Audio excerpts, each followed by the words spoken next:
Assalamu alaikum everyone, my name is Amna Bhutta and I am a licensed mental health counselor or LMHC working with ICNA Relief, New York. Today's video is going to cover two important topics. The first one is post-Ramadan mental health and how to continue the positive impact of Ramadan even after the month has ended.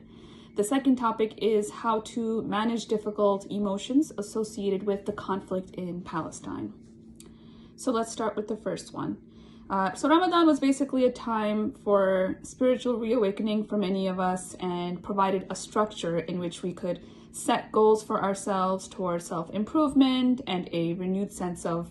purpose and direction. And after Ramadan ended, I heard many people referring to feeling down and feeling sad now that Ramadan is over and feeling like they lost something because maybe it was that strong connection to Allah subhanahu wa ta'ala, or maybe it was the ability to spend time with their family every single day. They felt sad that it had to be over, it had to end. So how can we take the gains and the positivity from Ramadan and keep that momentum going even after the month has ended? Well, one of the best lessons that we can all learn from Ramadan is that we are very much capable of not only fulfilling our obligation to fast,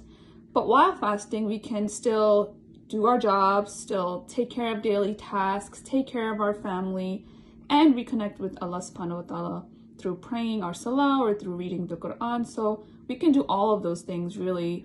in 1 month. So if we remind ourselves that if I can do this in Ramadan, then I have the ability to do so any time of the year, such optimistic thinking and optimistic thoughts can actually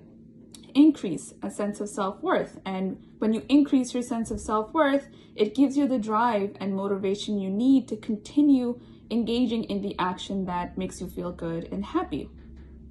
Like taking a break from the day to, eat with your family or to reflect on a few ayahs from the Quran. These are all actions that we can take because they were enjoyable in Ramadan and we can continue post-Ramadan. So that is my biggest suggestion in how to continue the positive impact of Ramadan is by taking what was most significant to you in Ramadan, what you loved about it the most, whatever it is that you miss about it the most, whatever was most meaningful for you, you take that and just try to hang on to any part of that, whatever that was significant to you, even if it's not at the same frequency or intensity with which you were engaged in that action in Ramadan. For example, if the most fulfilling part of Ramadan for you was opening up the Quran and reading and reflecting on one chapter every single day, as many people make that their goal, you can now keep that momentum going by continuing to read and reflect, even if it's only a few ayahs.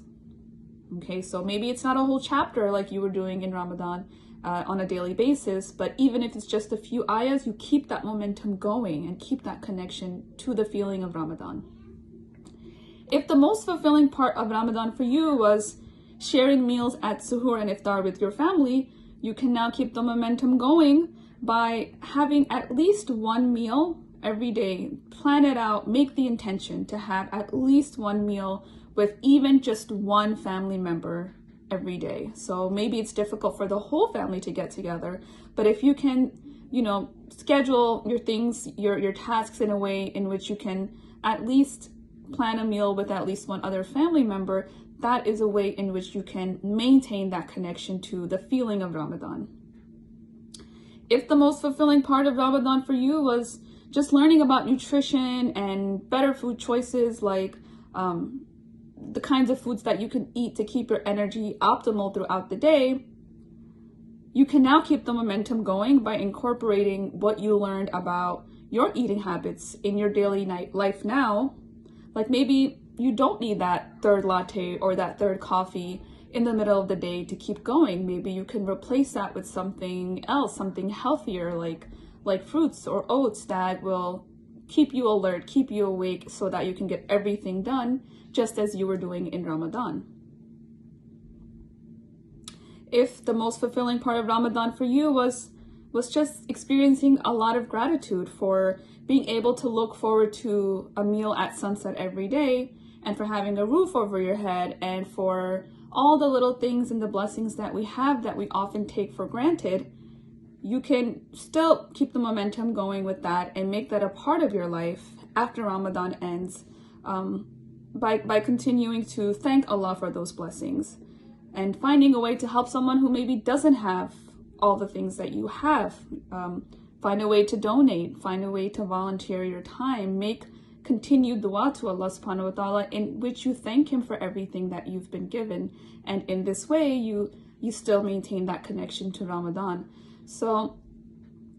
basically the essence is hold on to any part of that blessed month, even if it's small, because something is always going to be better than nothing. And we constantly go back to this hadith narrated in Sahih Bukhari that the most beloved deed to Allah is the most regular and constant, even if it were little.